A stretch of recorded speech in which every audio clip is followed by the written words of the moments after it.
Saat kakek Tama berbicara, dia merendahkan suaranya dan berkata kepada Tama, "Tapi Agnes sangat anggun, tapi dia sedikit lebih muda.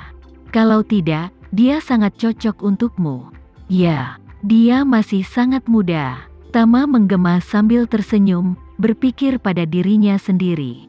Jika kakek mengetahui bahwa Isyana berusia lebih dari 300 tahun, kakek mungkin akan pingsan karena ketakutan.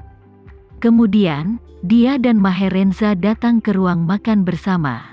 Isyana sedang mengeluarkan sarapan yang dibelinya satu persatu. Sementara Tama menyerahkan album foto di tangannya kepada Maherenza dan bertanya kepadanya, "Kakek, apa kamu punya kesan tentang album foto ini sebelumnya?" Maherenza mengerutkan kening. "Dari mana itu?" Tama berkata, "Itu di ruang kerja lama ayah dan ibu." "Seharusnya tidak," gumam Maherenza. "Kakek sudah berkali-kali merapikan ruang kerja orang tuamu. Dan ada beberapa item di dalamnya. Kakek tahu segalanya tentang barang-barang itu. Dan kakek belum pernah melihat album foto apapun di dalamnya." Tama menunjuk ke album foto dan bertanya kepadanya, "Apa kakek tidak mempunyai kesan apapun tentang album foto ini?" Maherenza melihat album foto yang diserahkan Tama, menggelengkan kepalanya, dan berkata, "Ini pertama kalinya kakek melihatnya. Dan kakek yakin benda ini pasti tidak ada di ruang kerja orang tuamu sebelumnya." Tama tiba-tiba merasa sedikit bingung. 20 tahun setelah orang tuanya meninggal, lelaki tua itu selalu menjaga rumah tua itu tetap seperti sekarang. Dia harusnya tahu segalanya di rumah tua ini. Jika dia bilang dia tidak memiliki kesan terhadap album foto itu berarti album fotonya diambil alih nanti. Memikirkan Leo, Tama berspekulasi bahwa kemungkinan besar inilah yang dibawa Leo kemarin. Sepertinya Leo tahu apa yang dia cari. Jadi dia meninggalkan petunjuk di sini terlebih dahulu agar dia bisa menemukannya. Hal ini pun membuat Tama semakin yakin dengan tebakannya tadi malam, bahwa pasti ada orang lain yang benar-benar bekerja untuk Leo. Dia bahkan merasa bahwa orang di balik ini mungkin adalah orang yang sama dengan orang di belakang kedua biarawati di kuil kemarin. Memikirkan hal ini, Tama sudah penuh harapan untuk memecahkan misteri ini. Segera, dia melihat ke arah Maherenza di depannya dan berkata, "Kakek, buka dan lihat apa foto di dalamnya terlihat familiar." Maherenza mengangguk sedikit, membuka album dengan bingung. Dan setelah memeriksanya dengan cermat, dia berkata kepada Tama, "Kakek belum pernah melihat foto-foto ini sebelumnya." Tama menunjuk foto Rudy dan ayahnya dan bertanya, "Kakek, apa kamu memiliki kesan tentang orang di sebelah ayah ini?" Maherenza menatap Rudy. Setelah melihatnya lama sekali, dia menggelengkan kepalanya dan berkata, "Kakek tidak memiliki kesan apapun, dan kakek belum pernah mendengar Cahya Renza membicarakannya. Kakek pikir foto ini seharusnya diambil di Amerika Serikat." Mungkinkah temannya di Amerika? Tama benar-benar tidak mengenali lelaki tua itu ketika melihatnya. Lalu mengangguk sedikit dan berkata, "Seharusnya begitu." Maherenza tiba-tiba teringat sesuatu saat ini dan mengingatkan Tama. "Ngomong-ngomong Tama, kakek ingat kamu membawa Hedi kembali dari Amerika beberapa waktu lalu.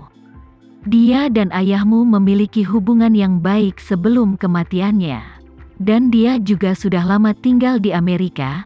Kakek rasa kamu bisa bertanya padanya." Mata Tama tiba-tiba berbinar. Sebelumnya, dia meminta Hedi untuk menghabiskan lebih banyak waktu bersama keluarganya di Hong Kong dan menunggu teleponnya. Tapi agar Hedi bisa menghabiskan lebih banyak waktu bersama keluarganya, Tama tidak pernah memintanya untuk datang ke Jakarta. Pada saat kritis, dia bahkan tidak memikirkannya. Jadi Tama segera berkata, "Kakek, kamu benar. Aku akan mengambil foto itu dan mengirimkannya ke Paman Hedi dan menanyakan apa dia mengenalinya." Tama mengirim foto itu ke Hedi di WhatsApp, lalu melampirkan pesan suara. "Paman, Tolong bantu aku melihatnya. Apa kamu kenal orang di sebelah ayahku? Heidi dengan cepat mengiriminya pesan suara kembali. Tuan, saya pernah melihat pria di foto sebelumnya. Nama Inggrisnya adalah Peter. Namun, saya tidak terlalu mengenalnya. Saya hanya tahu bahwa dia adalah seorang pedagang barang antik dan memiliki hubungan dekat dengan ayahmu. Begitu Tama mendengar bahwa Heidi mengatakan dia mengenal orang ini, dia segera meneleponnya. Begitu telepon masuk, dia segera bertanya, "Paman, bisakah kamu memperkenalkan Peter ini kepadaku secara mendetail?" Heidi berkata, keluarga Peter telah terlibat dalam bisnis barang antik di luar negeri. Bisnis utama terkonsentrasi di Eropa dan Amerika Serikat. Selain Amerika Serikat, ada Inggris dan Prancis. Keluarganya agak terkenal di industri barang antik Eropa dan Amerika. Setelah itu, Heidi menambahkan, foto yang Anda kirimkan adalah foto toko Peter di New York. Konon toko ini adalah toko pertama yang dibuka oleh keluarganya. Jadi tokonya cukup kecil dan tidak mencolok. Tama bertanya kepadanya, "Paman, kapan terakhir kali kamu melihat Peter?" Heidi berkata, "Pasti sudah lama sekali. Saat saya membuka restoran angsa panggang. Dia datang berkunjung beberapa kali, tapi kemudian dia sepertinya sudah tidak ada lagi di New York. Jadi tidak ada kontak." Setelah mengatakan itu, Heidi bertanya dengan rasa ingin tahu, "Tuan, apa Anda berencana menemukannya?" Tama berkata dengan tenang, "Aku berencana pergi ke New York dan mengunjungi toko barang antik ini dulu. Akan sangat bagus jika kita bisa menemukan Peter." Heidi berkata tanpa berpikir, "Tuan, biarkan aku pergi bersamamu. Lagi pula, saya kenal New York, dan saya sudah bertemu Peter beberapa kali." Tama bertanya kepadanya, "Apa nyaman bagimu dalam hal waktu?" "Nyaman, sangat nyaman," kata Heidi cepat. "Saya harus datang ke Jakarta untuk melapor kepada Tuan Muda. Saya telah bersama keluarga saya akhir-akhir ini, dan segala sesuatu di rumah telah beres." Tama berpikir sejenak dan berkata, "Itu bagus. Kapan kamu bisa meninggalkan Paman?" Heidi berkata, "Saya bisa melakukannya kapan saja, hanya hari ini. Aku akan memeriksa tiket pesawatnya sekarang." Tama tersenyum dan berkata, "Paman tidak perlu melakukannya. Jika itu merepotkan, aku akan meminta guru mengatur pesawat pribadi agar Paman bisa terbang ke Jakarta. Kalau begitu, kita akan bertemu di Jakarta." Heidi terbatuk 2 kali dan berkata dengan canggung, "Tuan, rumah yang kita tinggali sekarang dan semua biayanya ditanggung Tuan Guru. Sesuai pengaturannya, saya akan pergi ke Jakarta sendirian. Saya hanya akan membeli tiket dan datang, jadi jangan ganggu Tuan Guru." Tama tersenyum tipis dan berkata dengan serius, "Paman, Guru berhutang ini padamu. Kamu tidak harus bersikap sopan padanya. Lagi pula, aku sangat mengenal Guru. Dia adalah mobil yang diparkir di lereng menanjak dan rem tangan selalu menyala.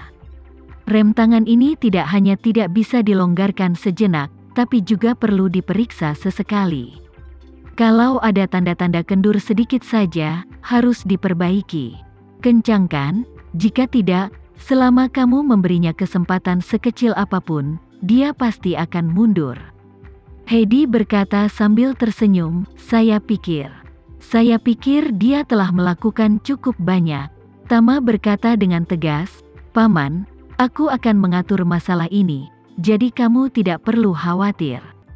Melihat ini, Heidi tidak punya pilihan selain berkata, "Kalau begitu saya akan mendengarkan Tuan Muda." Tama berkata, "Aku masih di Surabaya, aku akan berangkat kembali ke Jakarta nanti. Masih ada beberapa hal yang harus kulakukan di Jakarta. Aku mungkin akan lepas landas dari Jakarta ke New York malam ini." "Paman, jangan khawatir. Kemasi saja barang-barangmu dan menetap di rumah. Pergi saja ke bandara dan terbang ke Jakarta di malam hari. Mari kita bertemu langsung di bandara." "Oke, Tuan muda, Heidi hanya berkata, mari kita bertemu di malam hari. Setelah membuat kesepakatan dengan Heidi, Tama langsung menelepon guru. Di telepon, Tama memintanya untuk mengatur pesawat pribadi untuk membawa Heidi ke Jakarta pada jam 9 malam ini. Dan juga memintanya untuk mengatur iring-iringan mobil untuk membawanya ke bandara dari rumah Heidi. Meski guru tidak senang, dia tidak berani membantahnya sama sekali. Jadi dia hanya bisa setuju sambil tersenyum.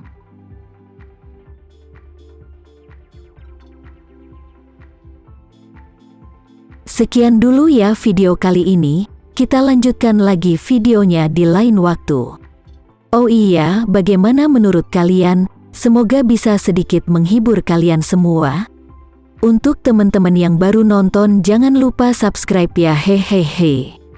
Dan kalau teman-teman ada yang ingin gabung langganan, bisa langsung gabung saja untuk dapat fitur yang menarik dan sedikit membantu Mimin. Terima kasih banyak sudah menonton, sampai jumpa lagi, bye.